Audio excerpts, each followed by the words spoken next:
શહેરના માંજલપુર વિસ્તારમાં આવેલ શ્રી કુબેરેશ્વર મહાદેવ મંદિર ખાતે વડ સાવિત્રીની પૂજા સવારથી સૌભાગ્યવતી બહેનો દ્વારા કરાઈ।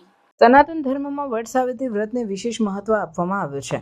જ્યેષ્ઠ મહિનાની અમાવસ્યાના દિવસે પરિણીત મહિલાઓ આ વ્રત કરે છે। આ દિવસે વડના ઝાડની પૂજા કરવાનો નિયમ છે। ધાર્મિક માન્યતા અનુસાર વડના ઝાડમાં બ્રહ્મા, વિષ્ણુ અને મહેશ નિવાસ કરે છે। આ વ્રતનું પાલન કરવાથી મહિલાઓને અખંડ સૌભાગ્ય પ્રાપ્ત થાય છે અને પતિ પત્ની વચ્ચેનો સંબંધ વધુ ઘનિષ્ઠ અને મજબૂત બને છે। ત્યારે જાણો વડ સાવિત્રી વ્રત ક્યારે ઉજવવામાં આવે છે।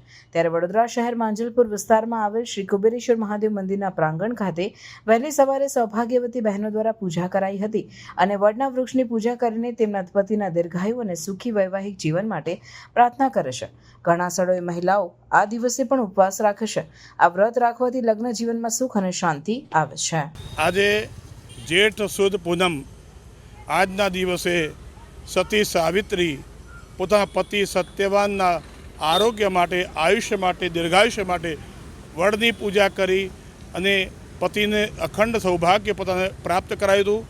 આજના દિવસે આપણા હિન્દુ ધર્મની અંદર તમામ બહેનો આજે વડનારાયણ ભગવાનની પૂજન કરી પોતાના પતિના દીર્ઘાયુષ્ય માટે, પરિવારના કલ્યાણ માટે, પોતાના સંતાનોની પ્રગતિ માટે વડ ભગવાનની સાવિત્રી સાથે પૂજન કરી સૂતરના સફેદ સૂતરના તાંતણાથી 108 પ્રદક્ષિણા ફરી પોતાના પતિના દીર્ઘાયુષ્ય માટે, પોતાના આરોગ્ય માટે, પરિવારના કલ્યાણ માટે આજના બહેનો આજે આ શુભ વ્રત કરે છે।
સંદેશ ન્યૂઝની તમામ લેટેસ્ટ અપડેટ્સ માટે ચેનલને હમણાં જ લાઈક, શેર અને સબસ્ક્રાઇબ કરો।